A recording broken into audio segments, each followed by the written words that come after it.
I'm very interested to see where these Georgia State runoffs are going to go because they, in a lot of ways, could determine what the next 4 years are going to look like for us, or I guess for the country certainly, but like I guess more specifically progressives. And I say this because, of course, the Georgia State runoffs don't give Democrats a majority, even if we won both, but they do give us a very, very reasonable chance to end what could be a gridlock without a win in both of them. So what do I mean by this? We type in election results 2020, click on Senate. As you can see, there are 50 seats in total for the Republican Party post-election. There are 46 seats in total for the Democratic Party post-election, and there are 2 independent seats. These are Bernie and Angus King. Bernie's in Vermont, and Angus King is in Maine.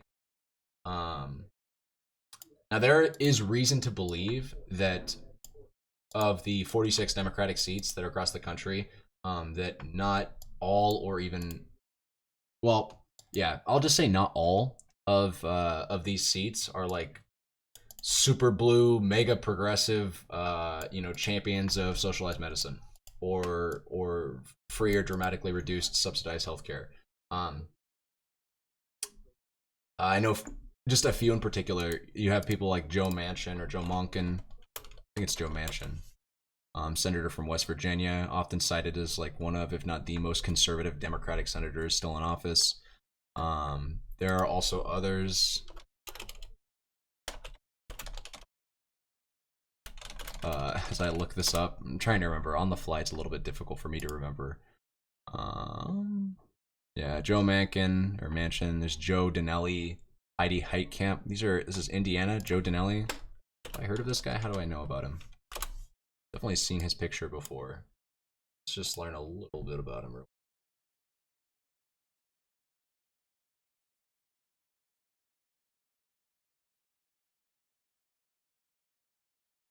Economic policy, or I guess just political positions.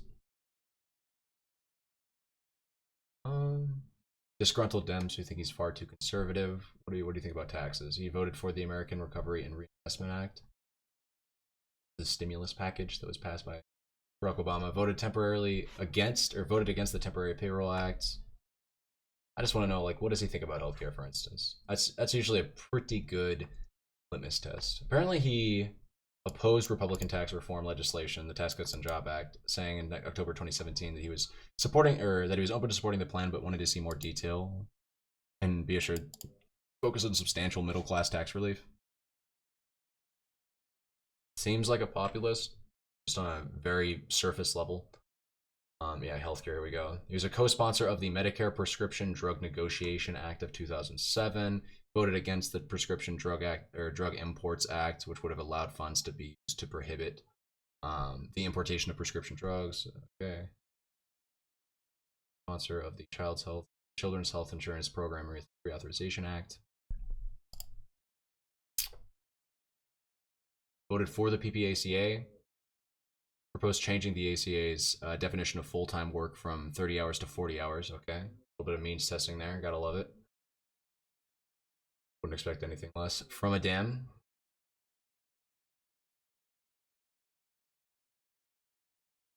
His 2012 opponent, Richard Murdoch, said Joe Donnelly wants to pick apart Obamacare, and that begs the question, why didn't he just hold out and not vote for it? Richard Murdoch, this guy was Republican, right? I see. Is attacking him for having reserves about the PPACA, but still voting for it. Interesting line of attack there. This guy's in Indiana, though. He definitely holds a contentious seat. Well, I'm gonna imagine he does. As far as I understand, Indiana's not exactly like. I mean, they voted red last 2 elections actually. Yeah, Republican 11 R11 district here, Kirk BVI. Yeah, this guy definitely holds a contentious seat. So it's, I mean, similar to Joe Manchin. It's like it's understandable, I suppose, that they would have the reserved views that they do concerning politics. I'm just saying that when it comes to things like Biden's plans to implement a like public option, for instance, a pseudo public option, or reform healthcare, expanding the ACA as he's talked about. I know Joe Manchin specifically, or Joe Monken, just gonna keep bouncing between the two of those. I know he said specifically that he has a lot of reserves and that he's going to be like very stalwart in not making sure that socialized medicine comes to the United States. So how does this relate to the Georgia state runoffs and the Senate at large? What it means is that even if we do win, because as you can add these numbers up, 50, 46, 2, right? If we do our math here, that's only 98 seats. This is not including the Georgia state runoffs because, of course, they have not been decided yet. Right? There's still those 2 elections that have yet to happen, and will happen in January, but have yet to happen. When those elections are over and it's all decided, the dust settles. Hopefully, Raphael Warnock and John Ossoff win against Kelly Loeffler and David Perdue, respectively. It still will not mean that we are able to finally win the Senate because, in case you didn't know, in American politics, if there is a split right down the middle in at least in the Senate, I don't actually know how it would work in the House. I guess technically you can't have a split down. I'm sure you could have a split in the House, but the House by default has, I think, 465 members. So it's, some weird things would have to happen for the House of Representatives to hit a tie state, to where, some sort of decisive vote would have to come in to begin with. As I seem to remember, right? How many members of House? It's not that important. But yeah, okay, 435. I was wrong. Sorry, I keep screwing that number up. But yeah, in the case of the Senate, there's of course 100 senators because there are 50. Or sorry, there are of course 100 senators because there's 50 states and there's 2 per state. So it's quite easy to imagine, especially when we're looking to fill every single state, that there can be ties sometimes in things such as very controversial legislation that people vote pretty much by party on. And even when you have 2 independents, it's pretty easy to still imagine how these sorts of numbers, as if we're going to assume political party is everything, and that's increasingly becoming true, right? Congress is increasingly voting bipartisan, not bipartisan, by party lines. Then we can run into a lot of situations where we have to effectively we have to evoke the tiebreaker rule, which is to have the vice president, who is effectively president of the Senate, come in and slam down the tiebreaker vote. A lot of Dems are saying that if we do win the Georgia state runoffs, right, and Bernie always votes blue, he's one of these independents, and Angus King from Maine, the other independent, typically votes somewhat Libby. He's a somewhat blue voting record. It's kind of contentious. Angus King is not by any means like a guaranteed liberal or guaranteed vote, but he votes blue, I think, more often than he does red. What I'm trying to get at here is that there is a lot of hope that if we win these 2 elections in Georgia, and the polling numbers aren't looking too bad for us. I guess in the case of David Perdue, I think they're closer. Georgia state runoff polls. Last time I checked these.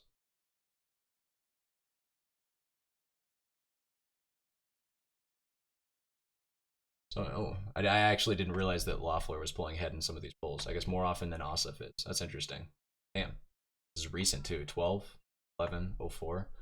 I guess they're just not doing as much polling data as they were for the general, which is understandable because, general you had a much larger sample size to poll for the general, whereas the Georgia state runoffs, you can only really poll for those in Georgia for them to be accurate, because what are you going to do? Go around it, people in at Alabama? Hey, who would you vote for if you did live in Georgia?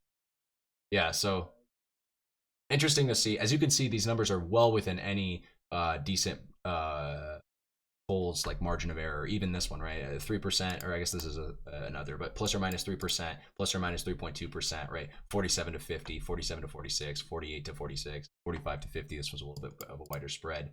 I don't know why their confidence interval is their standard deviation is so confident, but either way, a standard deviation isn't the same as confidence interval. But what I'm trying to get at here is that these elections are looking to be very close.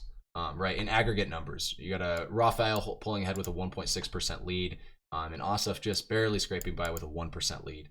These are both barely scraping by, though. I should be a little bit more specific with my language. These are by no means decided elections, and I personally do not predict.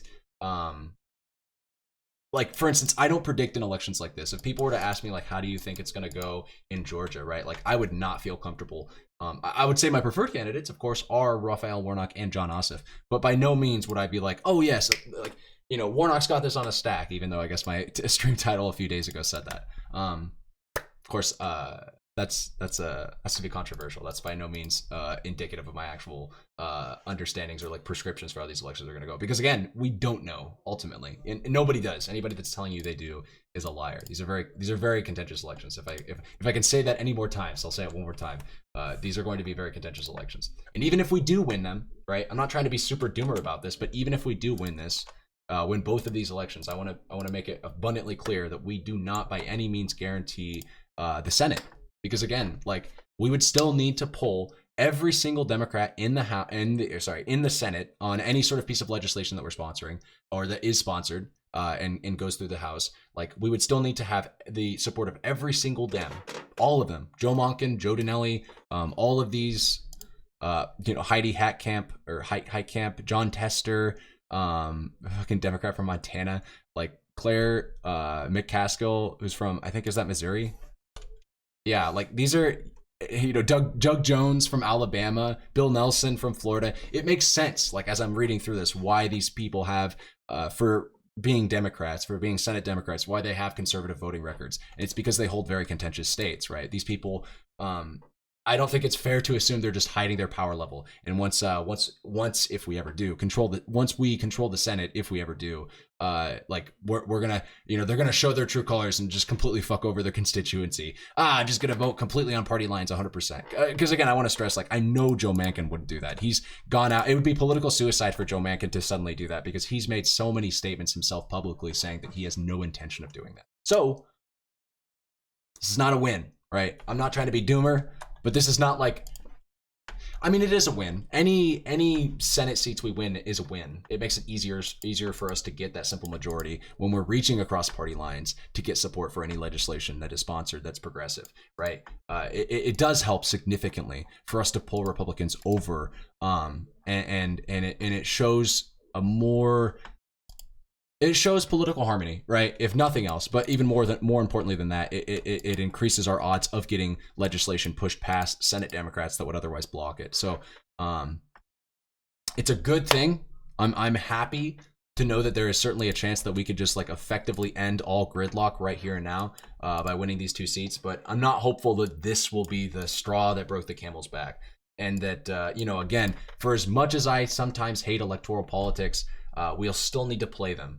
It's still just going to be a necessary element of the system that we are reaching across the aisle, and we're trying to win over Republicans, even under a Biden presidency, even under a, I guess, somewhat tied, but not really tied, Senate, because it wouldn't even be blue, right? We would still technically be down by 2, but again, I don't think Bernie's ever voting in favor of Republican legislation, even if it is in a I shouldn't say even if, because like especially not in a Senate in a Mitch McConnell Senate majority. Like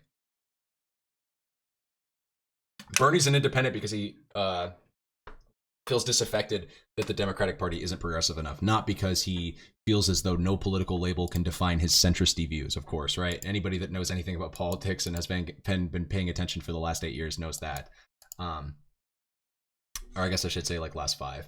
But either way. Angus King is definitely like I said, he's definitely more of the sort of independent that you'd expect an independent to be type. And then again, you have other people like Joe Manchin or Joe Dinelli that are like kind of not even really Democrats. So, yep, there's that. Yeah, I think that's kind of interesting to as sort of a thought to bat around in your brain and maybe not be super happy about, unfortunately. It's party politics, man. Gotta play it. Dinelli was the second most conservative Democrat after Manchin, and to the right, of moderate Republican Senator Susan Collins. He supported progressive taxation and organized labor, but opposed same-sex marriage and abortion. This guy just is a social, like, this guy seems exactly like the type of, socially conservative, economically left populist type. Even in the case of rape during his 2012 campaign, though he supported an exception to the case, or in the case of rape in the 2018 campaign. And then, wait, so this is interesting. He opposed same-sex marriage during his 2012 campaign, but on April 5th, 2013, he endorsed same-sex marriage on his Facebook page. I don't know if that's just like a random cry, like shout out to try to grab at progressives in an otherwise like somewhat apolitical. Like it's on Facebook, right? This isn't like your main campaign. If you're not supporting it in your main campaign, as far as I'm concerned, you're probably just doing it to pander or signal. But whatever. We don't care about Joe Denelli here, right?